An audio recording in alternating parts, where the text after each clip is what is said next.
Olá, caros alunos. Esse é o nosso primeiro encontro de Direito Penal, parte geral, voltados exclusivamente para vocês aí, futuros colegas, vocês aí que farão os concursos para as carreiras policiais. Bom, se você ainda não viu o nosso bloco de apresentação, sugiro que assista lá o nosso bloco de apresentação. E nós vamos começar então a estudar penal, parte geral. E o que a gente estuda em penal, parte geral? O que vai ser objeto do nosso estudo? Então acompanha aí no seu material. Ó. Penal, parte geral, pessoal, a gente pode dividir aqui em três partes. A parte geral ela é dividida em teoria da norma penal. E aqui, na teoria da norma penal, ela vai dos artigos 1º a 12 do Código Penal. O que a gente estuda aqui nos artigos 1º a 12 do Código Penal? Temas importantíssimos. Certamente, mais uma questão da sua prova vai estar aqui, entre os artigos 1º a 12. A gente estuda os princípios básicos do direito penal, métodos de interpretação da norma penal. Nós estudamos o conflito de leis penais no tempo. Nós temos uma lei em vigor, aí surge uma outra lei que revoga a anterior, mas a anterior era mais benéfica. Isso aí, como é que fica? Como que deve ser solucionado isso? Conflito aparente de normas, estudamos aqui também. Lei penal no espaço. Então, veja, são assuntos super importantes e nós vamos enfrentar aqui, fiquem tranquilos. Então, teoria da norma penal, inaugura o Código Penal, aqui artigos 1º a 12. Aí nós temos a teoria do crime. Teoria do crime que vai dos artigos 13 ao 31 do Código Penal. E o que tem de importante aqui na teoria do crime? Pessoal, sem dúvida, é a parte mais importante de todo o direito penal. É a parte mais importante. Se você não dominar essa parte, certamente você terá dificuldade para depois trabalhar os crimes em espécie, para estudar as leis penais extravagantes, aquelas que estão apartadas do Código Penal, uma lei de drogas, crimes hediondos, tortura, dentre tantas outras importantes aí, organizações criminosas, interceptação telefônica, lavagem de capitais, dentre outras. Então veja, aqui na teoria do crime a gente estuda o conceito de crime, e aí em quais os pilares em que eles fundamentam, o fato típico, a ilicitude, aquelas causas que excluem a ilicitude, a exemplo da legítima defesa, o estrito cumprimento do dever legal, a culpabilidade do agente, o concurso de pessoas. Olha só quantos temas importantíssimos aqui na teoria do crime. E depois nós temos, por fim, a teoria da pena. E aqui na teoria da pena é estudada as espécies de pena que nós temos, como se aplica uma pena, o concurso de crimes, as causas que extinguem a punibilidade do agente, e aí o que é o mais importante é a prescrição. Tá? Então nós vamos dar uma geral em vocês aqui, no que é mais importante desta parte geral. É sobre isso que nós vamos focar, claro, em se tratando de concurso para as carreiras policiais, não tenha dúvida que o mais importante é a teoria da norma penal e a teoria do crime, e apenas alguns crimes aqui da teoria da pena. Alguns crimes não, alguns aspectos da teoria da pena. Aí os crimes do direito penal, eles ficam lá na parte especial. Aqui que nós estudamos os crimes em espécie. Aí nós temos lá os crimes contra a pessoa, os crimes contra o patrimônio, contra a honra, a liberdade, a dignidade sexual. Isso vocês estudam aí com o professor Alexandre Zamboni. Tá bom?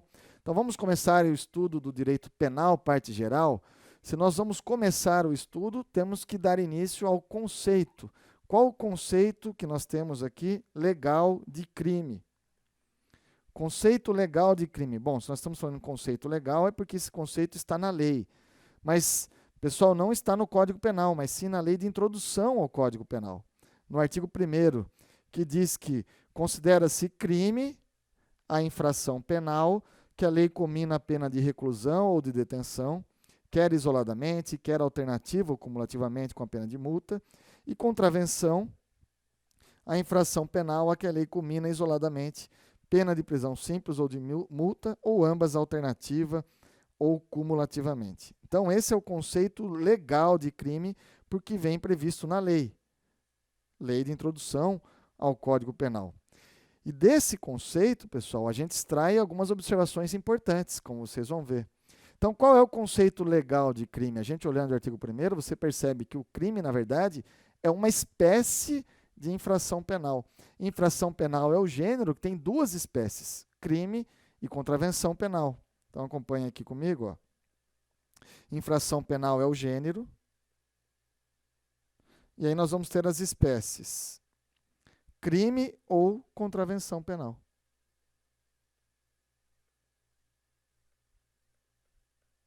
Percebeu?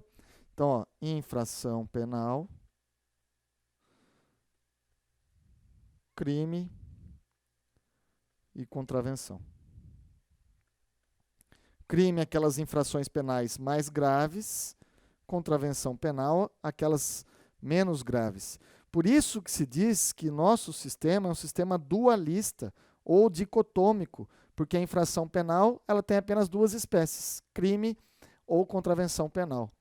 Aí eu pergunto, e o delito? Delito, por exemplo, lá na França, lá o sistema é tricotômico, nós temos três espécies, crime, contravenção penal e o delito como delito de média gravidade. E aqui no nosso ordenamento jurídico, onde estaria o delito aqui? Pois é, você tem que ter muito cuidado com expressões sinônimas. Porque o delito, na verdade, ele é sinônimo de crime. Você falar em crime de homicídio, delito de homicídio, crime de furto, delito de furto, é a mesma coisa.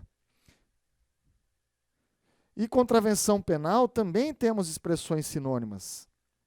Então deixa eu apagar aqui, ó, para escrever as expressões sinônimos da contravenção penal. Na contravenção penal, nós temos três expressões que podem vir na sua prova. Ela é chamada de crime anão, também chamada por alguns de crime vagabundo, ou o que mais cai em prova é esse aqui, ó, delito liliputiano.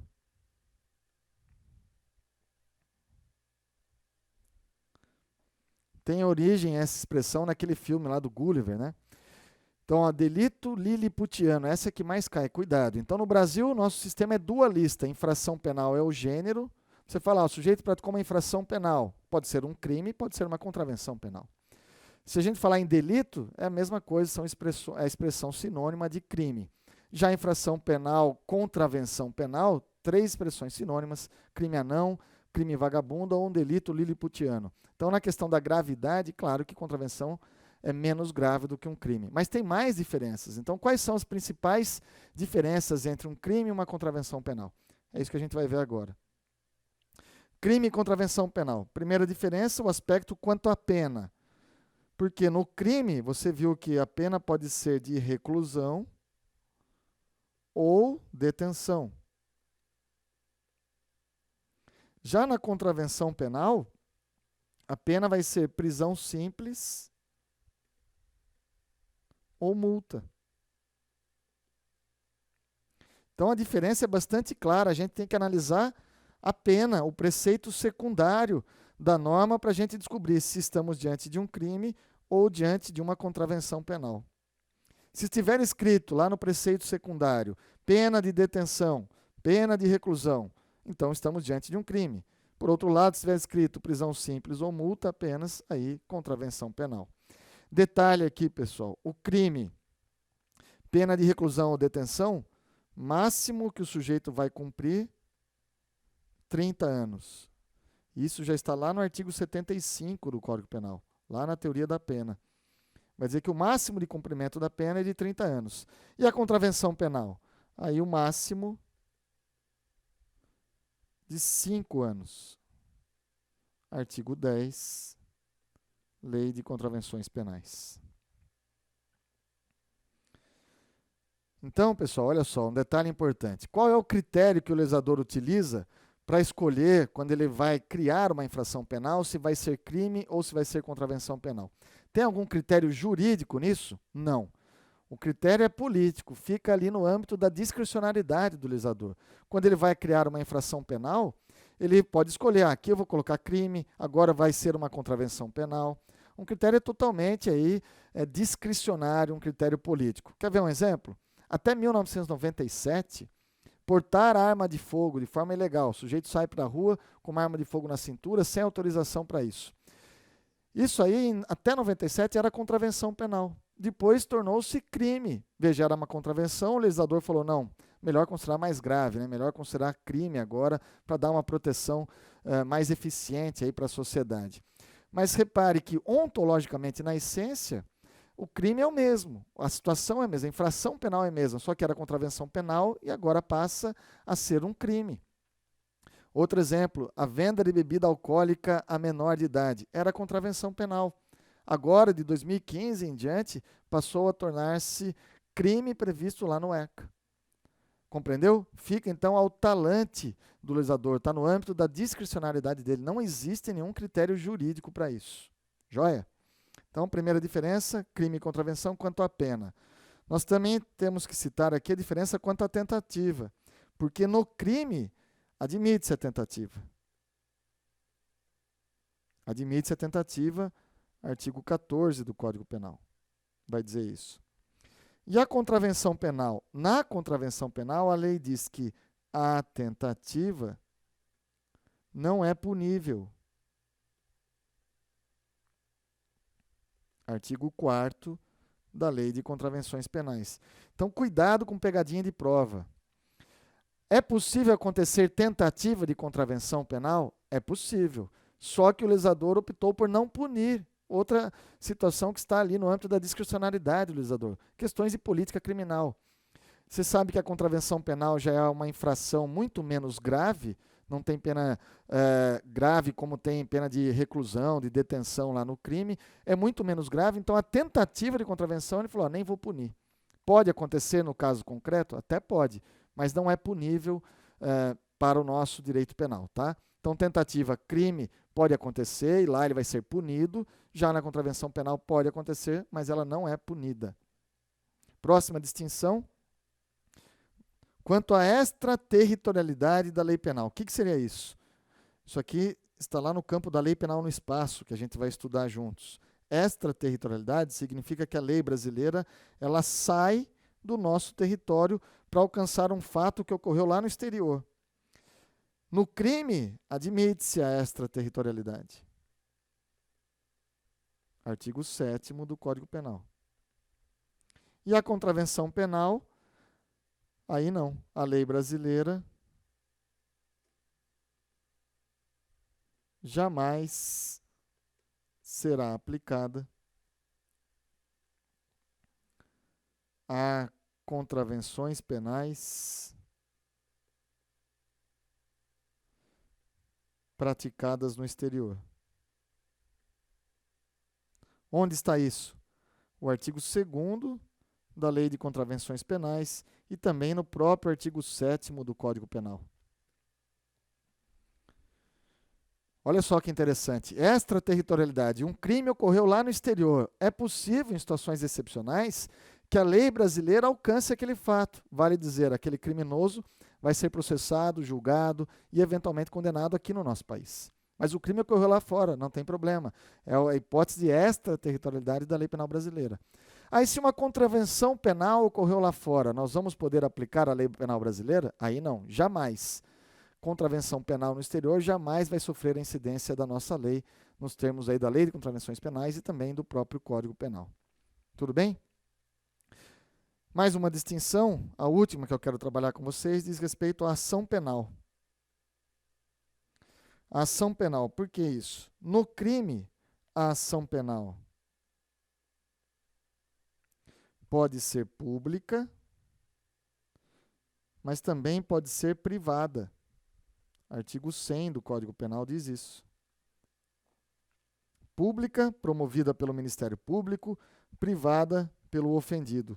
E a contravenção penal? A contravenção penal sempre pública. A ação penal vai ser sempre pública, nos termos do artigo 17 da Lei de Contravenções Penais. Joia? Fácil?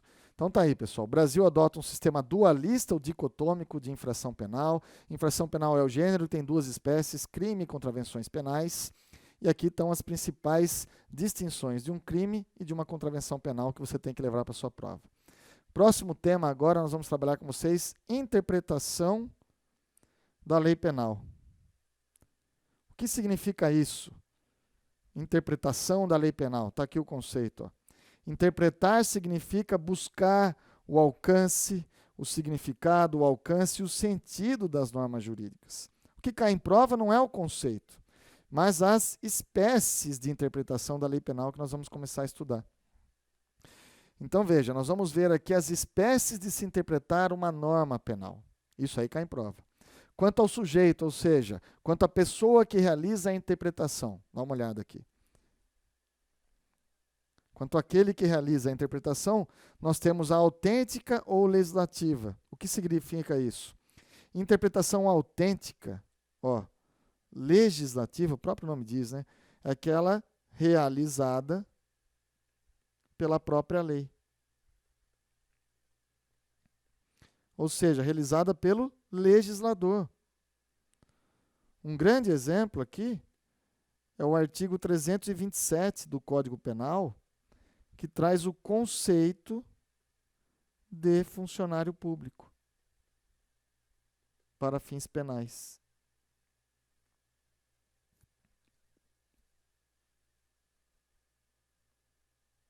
Tá? Então, interpretação autêntica, interpretação legislativa. O próprio legislador traz o conceito. O próprio legislador faz a interpretação ali. Não dá margem para a doutrina, para a jurisprudência. Esse é um grande exemplo que você tem que levar para a sua prova. O artigo 327 do Código Penal, lá nos crimes funcionais, os crimes que só podem ser praticados por funcionários públicos contra a administração, eles exigem, então, a presença de um funcionário público.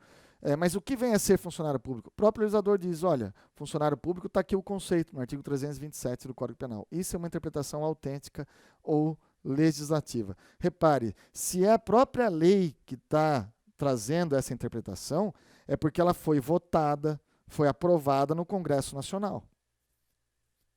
Joia? Interpretação doutrinária. Aqui é aquela realizada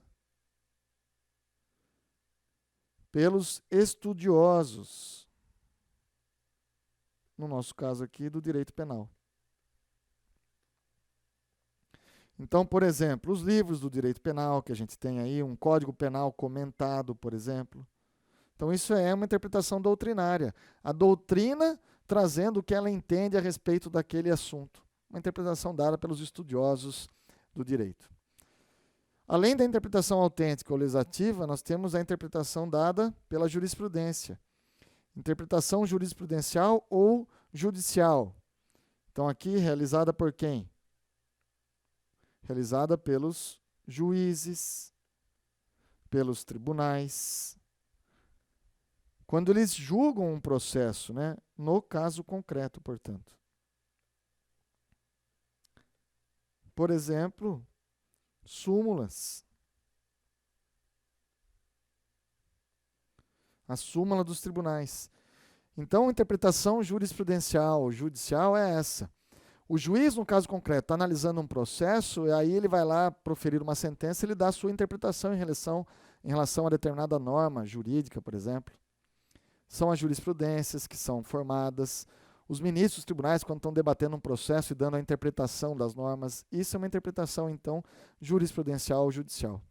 Fácil, pessoal. Interpretação quanto ao sujeito. Quem está realizando é o legislador? É a doutrina? São os juízes? Os magistrados? Vamos ver como uma questão caiu em prova? Como é que você sairia? No Código Penal, a exposição de motivos que nós temos lá é exemplo de interpretação autêntica, já que é realizada no próprio texto. O que você marcaria aqui? Certo ou errado? Cuidado aqui, Resposta é errado. Sabe por quê? Porque a exposição de motivos, ela acompanha a lei, está junto com o código, mas ela não é uma interpretação autêntica. Por quê? Ela não foi votada no Congresso Nacional, não foi aprovada no Congresso, votada e aprovada pelo Congresso. Ela é considerada uma interpretação doutrinária.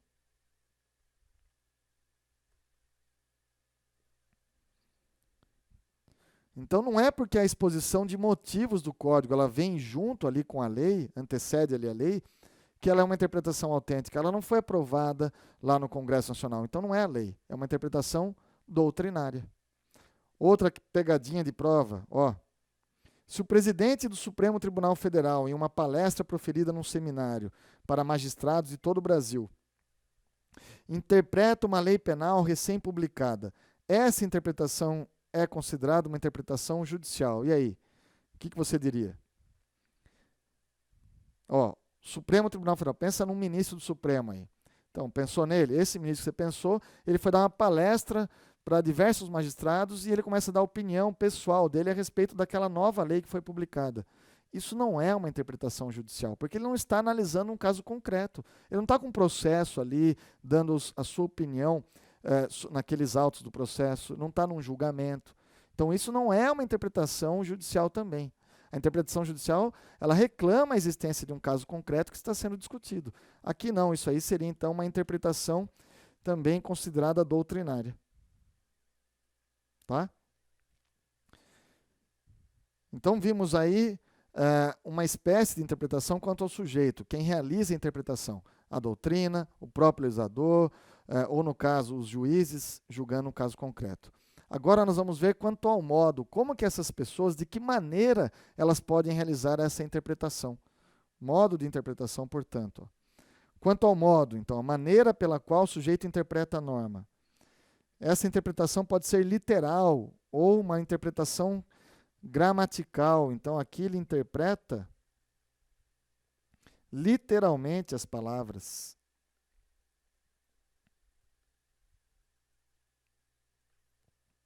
Essa é a interpretação mais precária de todas, a mais simples. O magistrado ali, por exemplo, interpretando uma norma, ele dá uma interpretação literal daquela palavra que está ali. Então, uma interpretação literal das palavras, uma interpretação literal daquela norma. Mais precária de todas, mais simples de todas, né? Uma interpretação gramatical, portanto. Já a interpretação teleológica aqui é a mais profunda. Aqui é aquela interpretação em que se busca conhecer a vontade da lei. Essa é a ideia, busca compreender a vontade da lei. Então aqui esta está ligada à finalidade do legislador.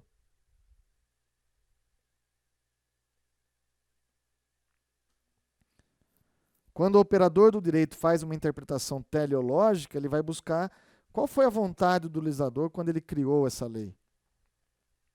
Aí nós temos ainda a interpretação histórica, que vai analisar o contexto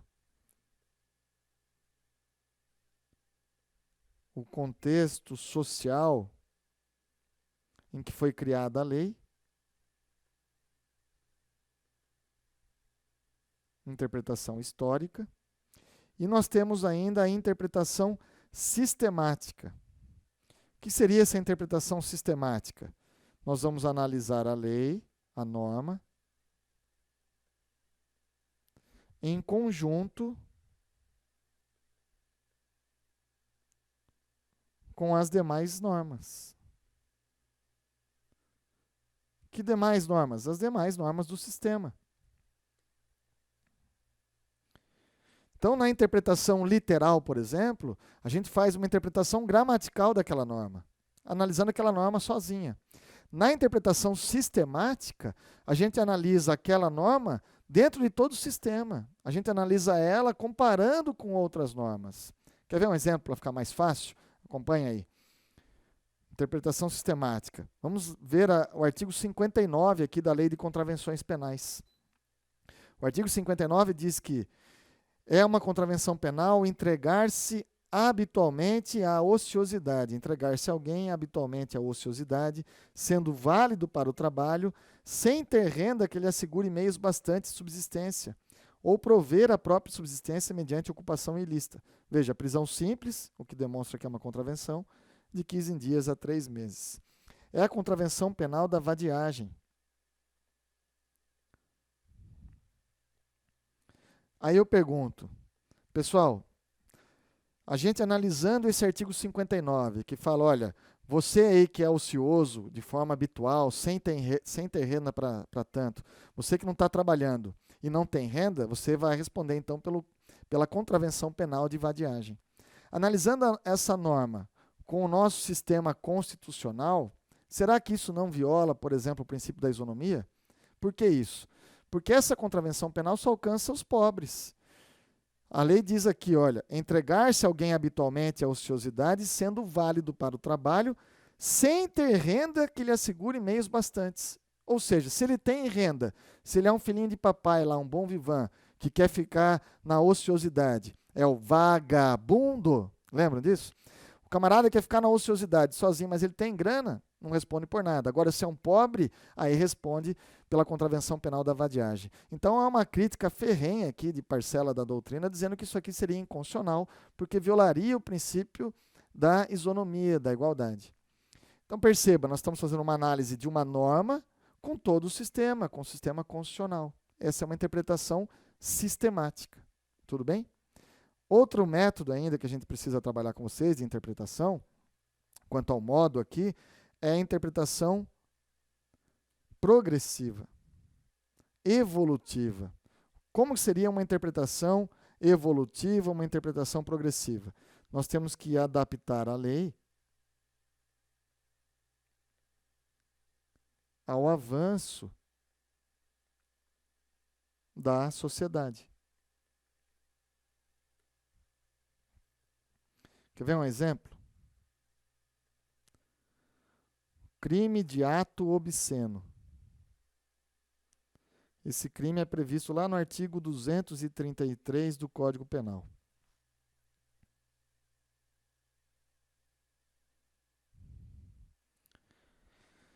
Então, nesse modo de interpretar uma norma, a gente tem que fazer sempre uma análise progressiva, evolutiva, para a gente adaptar aquela norma à nossa realidade hoje. Às vezes, nós temos normas aí que são lá de 1940, 1950, 1960. Será que hoje em dia, com esse avanço social, qual é a maneira que a gente tem que olhar para essa norma? Vamos fazer uma interpretação, então, adaptativa, evolutiva. Se eu perguntar para você, olha, o sujeito que anda pelado na praia pratica crime de ato obsceno? O que você tem que responder?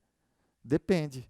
Bom, se ele está pelado numa praia de nudismo, claro que não pratica crime de ato obsceno, porque o que se espera é que as pessoas ali naquele local estejam realmente nuas. Agora, o sujeito está pelado numa praia que não é de nudismo, aí responde pelo crime de ato obsceno. A mulher que está de fio dental na praia responde pelo crime de ato obsceno? Não, é normal, né? Você vai na praia, hoje tem lá a mulherada de fio dental. Os homens de sunga. Agora, e se essas mulheres estivessem de fio dental, vamos imaginar, na mesma praia em 1950? Certamente, naquela época, seria considerado crime de ato obsceno. Por isso que a gente tem que fazer uma interpretação progressiva da norma, deixando aí compatível com a sociedade atual. Tá bom? Então vimos aí os métodos de interpretação quanto ao sujeito, quanto ao modo. Vamos dar uma paradinha, nosso tempo está vencendo aqui, daqui a pouquinho a gente volta e continua trabalhando aí a interpretação das normas. Até já.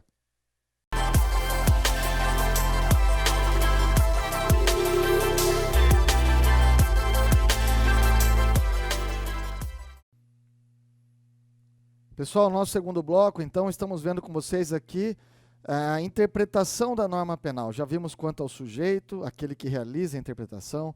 Falamos do modo de se interpretar, então como que o sujeito interpreta, e agora o resultado que se chega. Então o sujeito interpreta, quem interpreta, a maneira que interpreta, e agora quanto ao resultado, é isso que nós vamos ver com vocês. Ó. Quanto ao resultado, a interpretação ela pode ser declaratória. Aqui, a lei disse exatamente o que queria. Como assim a lei disse exatamente o que queria? Aqui o legislador conseguiu colocar no papel exatamente a vontade dele. Há uma correspondência entre a vontade da lei e a vontade do legislador. Ele foi super claro ali, é exatamente o que ele queria dizer que está naquela norma. Aí nós temos a interpretação restritiva. A gente faz uma interpretação restritiva quando a lei disse mais do que queria. Se a lei disse mais do que queria, o intérprete deve restringir o seu alcance. Então acrescenta aí, ó. e o intérprete deve restringir o seu alcance. Interpretação restritiva. A gente precisa restringir o alcance da lei para ficar de acordo com a vontade do legislador. Ele acabou escrevendo mais do que queria. Aí nós temos uma interpretação que pode ser extensiva. Aqui é o inverso. Aqui, a lei disse menos do que queria. E a gente precisa ampliar o alcance da lei. Está muito viajante isso aqui, pessoal? Quer ver? Vai dar uma melhorada. Vamos trazer um exemplo para vocês de interpretação extensiva, vai ficar muito claro. Você vai perceber que o legislador disse menos do que queria, então nós, os intérpretes da norma, vamos precisar ampliar o seu alcance. Dá uma olhada aqui. Artigo 148 do Código Penal, crime de sequestro e cárcere privado. Privar alguém de sua liberdade, mediante sequestro ou cárcere privado. Reclusão de 1 a 3 anos. Aqui está tranquilo. Mas qual a diferença entre sequestro e o cárcere privado? No sequestro, pessoal, a vítima ela tem mais liberdade de locomoção do que no cárcere privado. Por exemplo, aqui ela está presa entre aspas, né, dentro de uma fazenda. Então, claro, nos dois nós vamos ter uma restrição da liberdade de alguém. É que no sequestro ela tem um pouco mais de liberdade. Ó, o sujeito sequestra alguém e coloca dentro de uma fazenda. Fala, você não pode sair aqui dessa casa, que nós estamos aqui, em volta da casa está cheio de capanga, se você sair, você leva bala. Então você fica aí. Aí você pode andar pela sala, pelo banheiro, pela cozinha, pela casa toda, mas não pode sair da sala. Isso é sequestro. No cárcere privado, aí está mais restringida ainda a liberdade. Fala, ó, você não pode sair desse quarto. Você não pode sair do quarto. Sair do quarto, você leva bala. Percebeu? Então essa é a diferença entre sequestro e cárcere privado, até aqui tranquilo, mas olha só onde nós vamos chegar. O artigo 159 do Código Penal traz o crime da extorsão mediante sequestro, em que a pessoa ela é sequestrada com uma finalidade de obter para si ou para outrem qualquer vantagem como condição ou preço do resgate. Por isso a pena é muito mais alta aqui, né? Então veja, na extorsão mediante sequestro, criminoso sequestra alguém, coloca no cativeiro e começa a negociar com a família valores para resgatar. Condição para o resgate seria o recebimento dessa vantagem. Isso é extorsão mediante sequestro. Eu pergunto, mas e a extorsão mediante cárcere privado? Não consta aqui, né? Aqui fala extorsão mediante sequestro. E o sequestro é você restringir a liberdade de alguém, mas no cárcere privado você também restringe até mais. Como fica, então, a extorsão mediante cárcere privado? Não é crime? Claro que sim. Óbvio que é crime. Não há dúvida de que houve uma falha do legislador ao redigir o tipo penal aqui. Acabou dizendo menos do que queria. Então, aqui nós precisamos fazer uma interpretação extensiva dessa norma.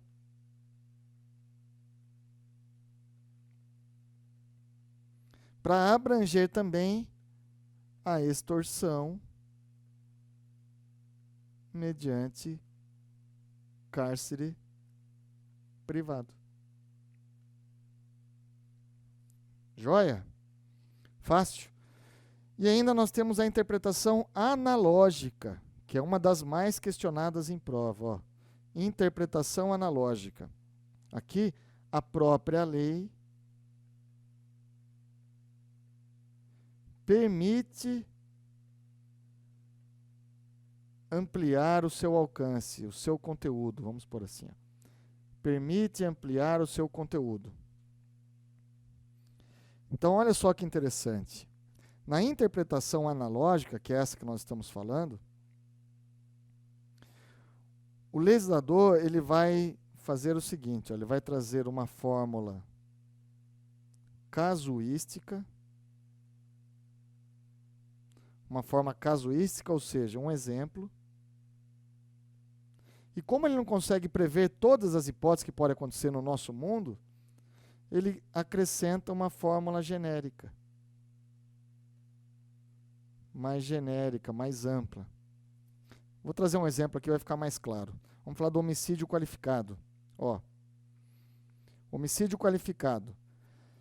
Homicídio é qualificado se é cometido mediante paga ou promessa de recompensa. Ó, a fórmula casuística, ele está trazendo um exemplo. Fórmula casuística. Está trazendo o exemplo aqui que pode acontecer no caso concreto. O sujeito foi morto, o homicídio foi realizado mediante paga, ou uma promessa de uma recompensa, ou outro motivo torpe. Está aqui a fórmula genérica.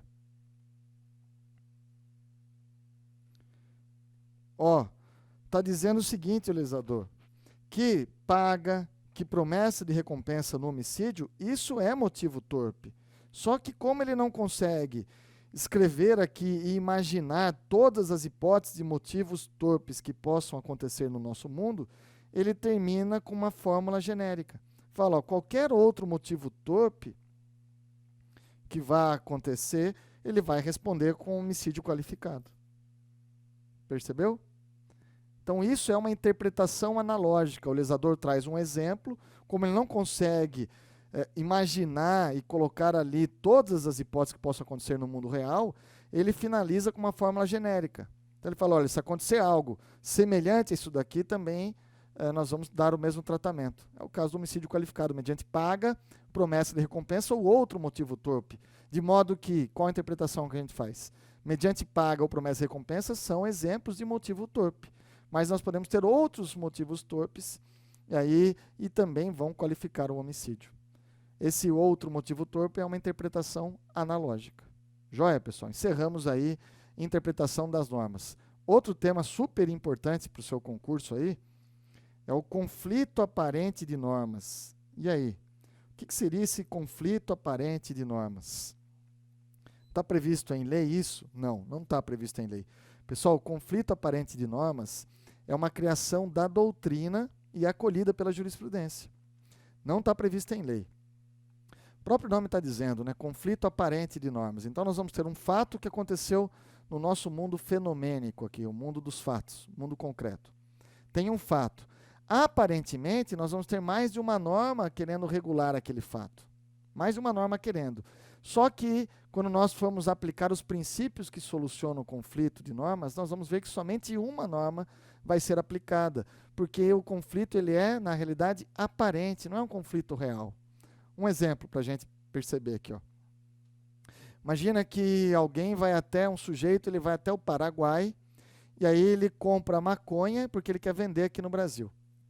E aí ele é surpreendido no momento que ele está transportando maconha, preso em flagrante. Aí eu pergunto, qual crime ele cometeu? A princípio, nós temos duas normas querendo incidir nesse caso.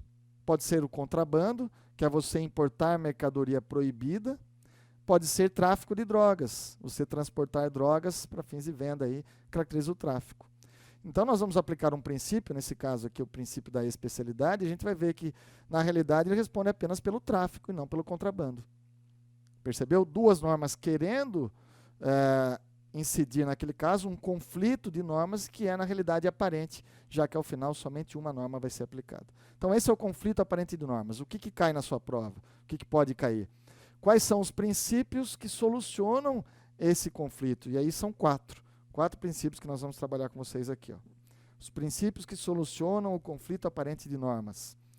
Nós temos o princípio da especialidade, o princípio da subsidiariedade, o princípio da consunção ou absorção e, por fim, o criticado aí, princípio da alternatividade. Vamos falar de todos eles, então. Princípio da especialidade, o que significa? Significa que a norma especial prevalece sobre a norma geral. E aqui não importa a gravidade, viu, pessoal? Não importa. Norma especial prevalece sobre a norma geral. Olha o exemplo. Homicídio simples, matar alguém em reclusão de 6 a 20 anos. Então, matar alguém é homicídio? Sim, está aqui. Matar alguém é homicídio. Agora, e se esse alguém for o filho? Se a vítima for o filho?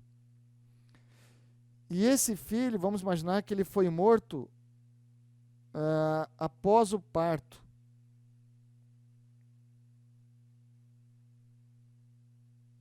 Logo após o parto.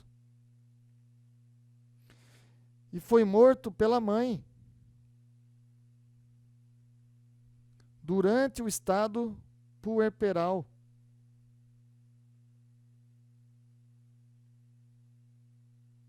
Percebeu onde eu vou chegar? Pessoal, nesse caso, se o homicídio foi praticado, se a vítima aqui for o filho, o caso ocorreu logo após o parto, quem matou foi a mãe durante o estado puerperal, isso aí não é homicídio. Esqueça homicídio, nós temos uma regra especial, um tipo penal especial que vai prevalecer sobre essa norma geral, que é o homicídio. Justamente o artigo 123, que fala do infanticídio, ó, matar sob a influência do estado puerperal o próprio filho durante o parto ou logo após. Norma especial prevalece sobre a geral, mesmo que seja menos grave. Pegou a jogada?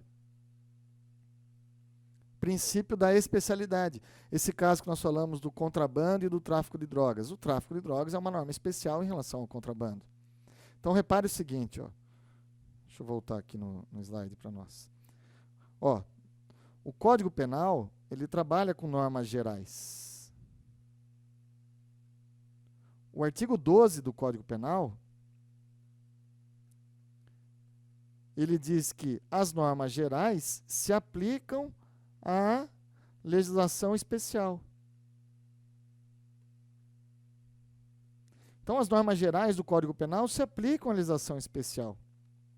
Por exemplo, a regra da tentativa, a regra da extraterritorialidade da lei penal,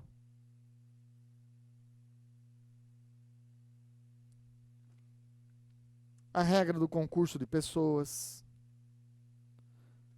São normas previstas aqui na parte geral do Código Penal. Normas gerais se aplicam à legislação penal especial. Só que o artigo 12 continua e fala, olha, salvo se a legislação especial tiver alguma norma específica.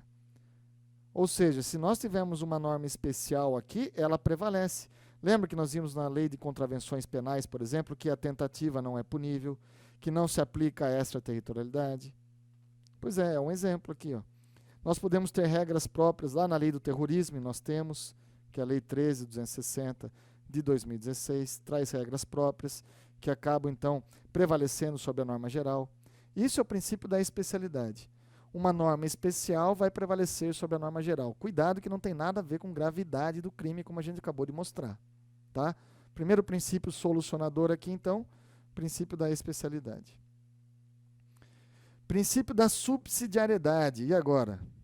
Significa que a lei primária, que é uma lei mais ampla, prevalece sobre a lei subsidiária, que é menos ampla. Aqui uma norma mais ampla prevalece sobre a mais ampla prevalece sobre a menos ampla. Então nós vamos ter um tipo penal maior, e quando não for possível aplicar esse tipo penal maior, aí nós vamos aplicar um tipo penal menor. Esse tipo penal menor aqui funcionaria como um soldado de reserva. Pensem num soldado de reserva. Então está aqui o exemplo que eu trouxe para vocês, né? O artigo 132. Ele diz que expor a vida ou a saúde de outrem a perigo, direto e iminente. Pena, detenção de 3 meses a 1 ano. Olha o detalhe. Se o fato não constitui crime mais grave. Se o fato não constitui crime mais grave. A própria lei reconhece que ela é subsidiária, que ela é uma norma aqui menos ampla. Então pensa aí no camarada que ele saca a sua arma de fogo, atira em relação ao seu desafeto para matá-lo, só que errou o tiro, o cara é ruim de mira, acertou a perna. Você vai falar, nesse caso ele responde pelo artigo 132, ele expôs a vida do desafeto a perigo? Não, pessoal, ele responde por tentativa de homicídio. Não vai ser o artigo 132 porque, só vamos utilizar esse artigo como um soldado de reserva. Se o fato constituir crime mais grave, você não aplica ele. No caso, é uma tentativa de homicídio, nesse exemplo que eu trouxe para vocês. Entendeu a subsidiariedade? Então, a subsidiariedade ela pode ser de duas formas ainda, nós vamos ver agora. Ela pode ser expressa, como nesse exemplo, ou uma subsidiariedade tácita. Acompanha aqui comigo, ó. Espécies, então, a subsidiariedade expressa ou tácita. Expressa, a própria norma diz que é subsidiária. O exemplo é esse que acabamos de ver, o artigo 132 do Código Penal. Reconhece explicitamente que ele é uma norma que deve atuar como soldado de reserva. Agora, e a subsidiariedade tácita? Aqui não há referência expressa na lei.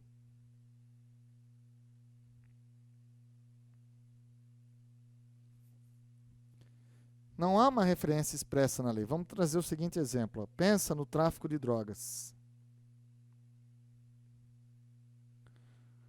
O sujeito que foi surpreendido portando drogas. É o artigo 33 da Lei 11.343, 2006. O traficante. Vamos imaginar que ele foi preso pela polícia por tráfico, foi processado pelo Ministério Público por tráfico.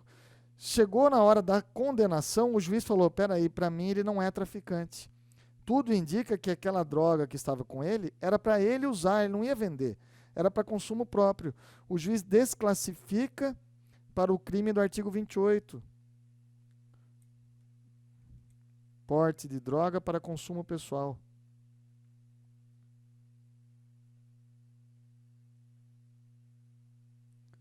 Artigo 28 da mesma lei. Claro que o artigo 28 ele é subsidiário em relação ao artigo 33, embora a lei não diga isso expressamente. Então o juiz, quando desclassifica o crime de tráfico de drogas, fala, ó, isso aqui para mim, eu não vou condená-lo pelo tráfico, mas vou condená-lo pelo porte de drogas para consumo pessoal, o artigo 28, que é muito menos grave, nem pena de prisão tem.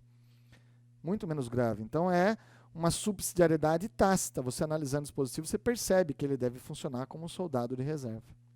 Tá bom? Agora, vamos trabalhar o princípio que é mais cobrado em prova, o princípio da consunção ou da absorção. Esse, sem dúvida, é o que mais cai. Cuidado, ó. Consunção, eu não estou falando de concussão. Concussão é um crime lá do artigo 316 do Código Penal, um crime praticado por funcionário público contra a administração pública. Funcionário público que exige uma vantagem indevida em razão da sua função, do seu cargo, por exemplo. Agora, aqui estamos falando do princípio da consunção, que é um princípio solucionador do conflito aparente de normas, consunção ou absorção.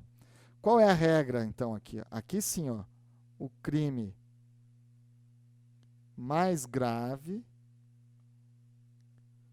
absorve o menos grave. Anota aí o seguinte, ó. Todos os crimes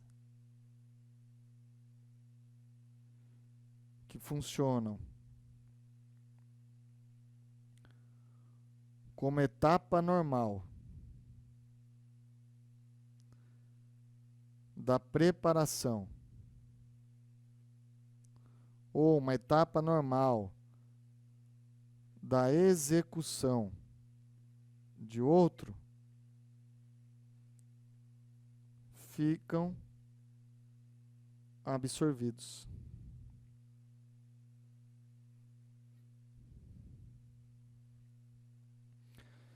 Nós vamos estudar isso com calma mais para frente, mas vocês vão perceber que os atos preparatórios, em regra, eles não são puníveis. Os atos preparatórios de um crime não são puníveis. E um ato preparatório, se ele for praticado, e ainda que ele seja punível pelo legislador, ele foi praticado e depois alcançou o crime fim, esse crime fim ele vai absorver o crime meio. Quer ver um exemplo muito comum do nosso dia a dia da carreira policial? Você vai perceber que nós temos um ato preparatório, nós temos alguns atos preparatórios aí, espalhados pelo ordenamento jurídico, que são considerados crimes, mas isso é exceção. Um exemplo clássico é o artigo 34 da Lei de Drogas, chamado tráfico de maquinários. Então é o seguinte, ó, você Imagina aí que você vai cumprir um mandado de busca e apreensão na casa de um traficante. Está lá você, com a sua equipe, o delegado, todo mundo, 6 horas da manhã, pé na porta na casa do traficante. Entrou lá, está lá o sujeito que vocês estão investigando. O que você espera encontrar na casa dele? Um monte de droga, afinal de contas, ele é traficante de drogas, vocês fizeram esse levantamento, essa investigação. Só que chegou lá naquele dia não tinha nada de droga, não encontraram nada.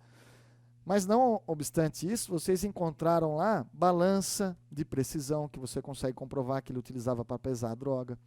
Você encontrou lá uma prensa hidráulica que ele utiliza para compactar a droga.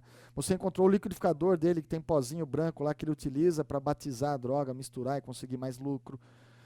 Então você encontrou maquinários ali que são utilizados na preparação da droga. O que você vai fazer? Você vai sair de lá e falar, estamos de olho em você na próxima Casa Cai? Claro que não. Você vai prendê-lo em flagrante, mas não pelo tráfico de drogas, mas pelo tráfico de maquinários, o artigo 34. Ele tem ali maquinários, instrumentos, objetos que são destinados à preparação, à transformação da droga. Isso, sem dúvida, é um ato preparatório do tráfico, que é punido pelo legislador aqui de forma autônoma. É uma exceção. Tá? Agora é o seguinte, imagina que você chegou na casa do traficante lá e você encontrou a balança de precisão, a prensa hidráulica, o liquidificador com pozinho e também encontrou um monte de droga, como vocês imaginavam, já que a investigação foi bem feita. E aí ele vai responder pelo tráfico de drogas, artigo 33 e mais o 34? Nananina, não. A jurisprudência entende que o artigo 34, ato preparatório do crime fim aqui, que é o tráfico, nesse caso fica absorvido. Responde somente pelo 33. Então está aqui, ó. Vê se fica mais claro agora. O crime mais grave, nesse exemplo, o tráfico, absorve o menos grave, que é o artigo 34, tráfico de maquinários. Ó, todos os crimes que funcionam como etapa normal da preparação, esse artigo 34 seria um exemplo, fica absorvido. Percebeu? Só que agora, pessoal, preciso aprofundar mais com vocês. Sei que você já entendeu aí, que está tranquilo, mas nós temos que aprofundar aqui a consunção, porque nós temos hipóteses de consunção. Vamos lá. Vou te mostrar isso. Hipótese de consunção. Temos aí o crime complexo, o crime progressivo, pode cair na sua prova, e a progressão criminosa. Qual a diferença, por exemplo, de crime progressivo e progressão criminosa? Olha que perguntinha capciosa, boa de concurso. Então vamos lá. Crime complexo, pessoal. O crime complexo é aquele que resulta da fusão de 2 ou mais crimes. Exemplo, crime de roubo, artigo 157 do Código Penal. O roubo nada mais é do que a fusão de 2 tipos penais. O furto mais o constrangimento ilegal.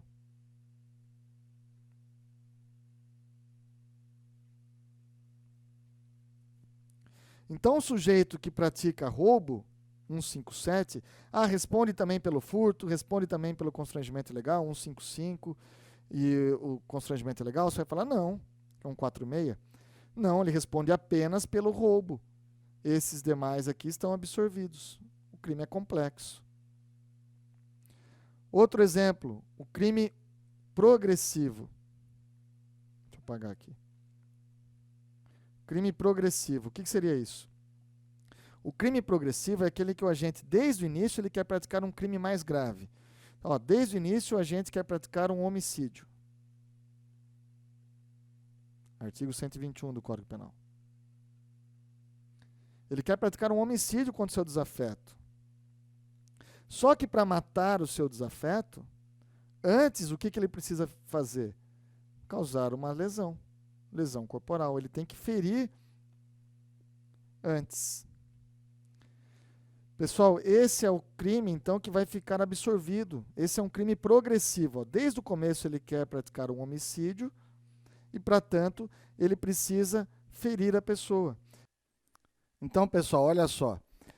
Pensa num inquérito policial, num processo criminal onde houve um homicídio, crime doloso contra a vida. Se você for analisar o laudo pericial, vai estar constando lá, olha, essa pessoa que morreu em razão das lesões experimentadas decorrentes de um instrumento pérfuro cortante. Por exemplo, ele morreu em razão de golpes de faca.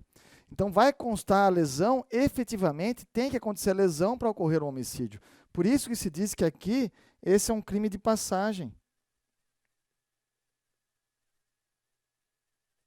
e vai ficar absorvido, é o crime progressivo. O que não se confunde com a progressão criminosa. Na progressão criminosa, a vontade do agente é diferente. Primeiro, ele quer causar uma lesão corporal, que é o artigo 129 do Código Penal. Aí, depois que ele alcançou o seu desiderato, alcançou essa finalidade, ele resolve praticar um homicídio. Artigo 121. Repare que aqui é diferente, né? Do crime progressivo da progressão criminosa. No crime progressivo, ele quer desde logo o crime mais grave. Só que para isso ele precisa necessariamente passar pelo menos grave. Ele tem que praticar lesões para chegar no homicídio, mas ele só quer o homicídio. Esse crime de passagem fica absorvido. Na progressão criminosa, há uma substituição do dolo, da vontade dele. Primeiro, ele quer praticar um crime menos grave, uma lesão corporal. Então, ele chega no desafeto e dá um murro na boca do desafeto que desmaia. Já alcançou a finalidade que ele queria. Mas aí ele resolve praticar um outro crime mais grave. Fala, agora quer saber, eu vou matar esse camarada. Saca a arma e atira na cabeça dele. Percebeu? Na progressão criminosa, há uma substituição do dolo. A vontade inicial era praticar lesão e depois ele pratica um homicídio. Também vai ficar absorvida. Aplicamos o princípio da consunção, responde apenas pelo homicídio. Entendeu? Então, crime complexo, crime progressivo, progressão criminosa, hipótese de consunção. Fácil. Aí eu preciso chamar a atenção para vocês de uma súmula, sempre cai em prova. Súmula 17 do STJ. Pensa na seguinte situação comigo. O camarada estelionatário, quer praticar um estelionato. Ele quer comprar uma televisão de 75 polegadas lá e não tem grana para isso. O que ele resolve fazer? Falsifica um cheque. Está falsificando um documento. Que é crime mais grave que o estelionato, inclusive. Falsificou um cheque, chegou lá no estabelecimento, entregou o cheque, levou a TV embora. Aí a loja vai tentar receber o cheque e daí está lá que o cheque é falsificado. Aí eu pergunto para vocês, ele responde por quantos crimes? Responde pelo crime de falso, nesse caso esse falso documental aqui, e mais o estelionato. Responde apenas pelo estelionato. O que você diria? Súmula 17 do STJ, nesse caso, responde apenas pelo estelionato, porque o cheque vai ficar absorvido. Vamos explicar essa súmula aqui. Ó. Quando o falso se exaure no estelionato, sem mais potencialidade lesiva, é por este absorvido, ou seja, o estelionato absorve o crime de falsidade. Por que nesse exemplo ele vai ser absorvido? Vai responder só pelo estelionato, embora o crime seja mais grave aqui. Pessoal, é o seguinte, ó, no momento em que ele falsificou o cheque e entregou na loja, e o sujeito vai ao banco para sacar aquele dinheiro, vai estar um carimbo lá que o cheque é falsificado, ele não consegue mais utilizar aquele documento. Então, aquele documento falso, se esgotou ali a potencialidade lesiva dele, se exauriu naquele estelionato. Ele não consegue praticar outros estelionatos com aquele mesmo documento. Então, como se exauriu naquele estelionato, que era a finalidade última dele, diz a jurisprudência, súmula do STJ, que ele responde apenas pelo estelionato. Se ele tivesse com alguma outra documento falso, uma CNH falsa, por exemplo, e com isso ele consegue praticar vários estelionatos, mas veja, o documento falso não se exaure, ele consegue utilizar em mais de uma oportunidade, não se esgota ali, aí ele responde por 2 crimes. Mas o que cai em prova é o falso mais estelionato. O que cai em prova é a súmula 17 do STJ. Você tem que lembrar, olha, ele quer praticar um estelionato. Para isso, ele fez uso de um documento falso. E aquele documento falso, se esgotou a potencialidade lesiva naquele crime de estelionato, então ele responde só pelo estelionato que absorve o crime meio, que foi aí o falso. A crítica da doutrina, aqui muito forte, é que o crime menos grave, que é o estelionato, estaria absorvendo um mais grave. Um peixinho engolindo um peixão. Estaria errado, né? Mas nós temos essa súmula, é isso que cai em prova, a súmula é aplicada pelos tribunais superiores, tá bom? Encerramos nosso bloco aqui, já estamos esgotando o tempo. No próximo bloco, a gente inicia trabalhando o último princípio solucionador aqui do conflito aparente de normas, o princípio da alternatividade. Então dá um tempinho aí, toma uma água, um café e a gente volta já já.